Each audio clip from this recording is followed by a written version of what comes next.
আজ ঢাকা কলেজ ও সিটি কলেজের শিক্ষার্থীদের মধ্যে সংঘর্ষের ঘটনায় উত্তেজনা ছড়িয়ে পড়েছে।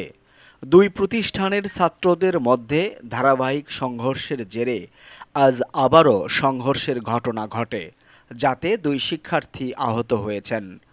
সিটি কলেজের ছাত্ররা অভিযোগ করেছেন যে ঢাকা কলেজের ছাত্ররা কোনো কারণ ছাড়াই তাদের মারধর করেছে।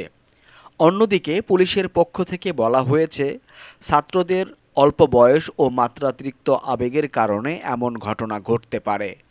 সিটি কলেজের একদল ছাত্র কলেজ ক্যাম্পাসের বাইরে অবস্থানকালে ঢাকা কলেজের কিছু ছাত্র তাদের উপর হামলা করে। সিটি কলেজের এক ছাত্র বলেন, ঢাকা কলেজের ছাত্ররা আমাদের আইডি কার্ড দেখা মাত্রই মারধর শুরু করে দেয়। এই ঘটনায় দুই কলেজের মধ্যে উত্তেজনা আরও বেড়েছে। আমাদের আইডি কার্ড দেখেই আমাদের এই আইডি কার্ড কি কোনো সমস্যা? আমরা কি স্টুডেন্ট না? ঠিক আছে, ওরা কি হয়ে গেছে? আমাদের কি ছাত্রবৃন্দ নাই? ওরা সরকারি কলেজ দেখে ওরা সরকারি কলেজ দেখে ওরা কি ফ্যাসিলিটি বেশি, আমরা কি ফ্যাসিলিটি বেশি হয়ে গেছে? আমাদেরও এটা সিটি কলেজ, এটা ব্যাচ 25, এটা মাথা রাখতে হবে এবং আমরাও দৈমা থাকতে পারবো না। ওরা যদি আসে এর তীব্র নিন্দা হবে এবং আমরা এর মোকাবেলা করতে প্রস্তুত আছি ইনশাআল্লাহ।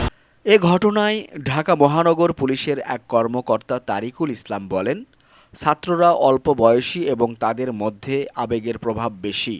সামান্য বিষয় নিয়ে উত্তেজিত হয়ে পড়ে এবং সংঘর্ষে জড়িয়ে পড়ে। আমরা বিষয়টি গুরুত্বের সঙ্গে দেখছি এবং শান্তি বজায় রাখতে প্রয়োজনীয় ব্যবস্থা নিচ্ছি। তারপরেও প্রেক্ষিতে দু একটা ছোটোখাটো ঘটনার প্রেক্ষিতে ওরা একটু অল্প বয়সের কারণে একটু রাগান্বিত হয়ে যায়, এই ঘটনাটা ঘটে। তবে চেষ্টা করছে যতটা কমানো যায়। মানে ছোটোখাটো ঘটনা করে ঘটনাগুলো, বিশেষ করে ফেসবুক বা নারীগঠিত বিভিন্ন ঘটনা, সেগুলো করে এই ঘটনাগুলো ঘটে। তবে আমরা চেষ্টা করছি ওদের সাথে কথা বলার, বিশেষ করে সিনিয়র স্যারদের, আমাদের থেকে ওরা ওদের যে senior sir, principal sir, vice principal স্যারদের কথা বেশি করে আমি চেষ্টা করছি তাদের মাধ্যমে এই ঘটনাগুলো সলভ করা। আমরা আশা করছি ওরা বের হবে না। অলরেডি আমরা একটা ভালো পরিমাণ ডিসকাস করে দিয়েছি, সিনিয়র স্যাররা এসেছিলেন, তাদের সাথে কথা বলে দিয়েছি। তবে যদি আসে তাহলে অবশ্যই আমরা ডিসকাস করার জন্য যা প্রয়োজনীয় পদক্ষেপ গ্রহণ করা, আমাদের কমিশনার স্যার, ডিসি স্যারের অনুমতি নিয়ে সেই দুই পক্ষই আহত আছে। তো আমরা ঘটনাটা আরও সুষ্ঠুভাবে তদন্ত করার ট্রাই করছি যে প্রকৃত ঘটনাটা কী বা কেন ঘটলো জানার চেষ্টা করছি। শিক্ষা প্রতিষ্ঠানে সহিংসতা কোনোভাবেই কাম্য নয়।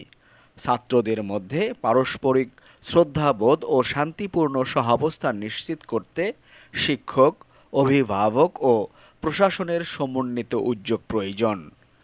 পুলিশ ও স্থানীয় প্রশাসনকে আরও সক্রিয় ভূমিকা রাখতে হবে, যাতে ভবিষ্যতে এমন অপ্রীতিকর ঘটনার পুনরাবৃত্তি না ঘটে।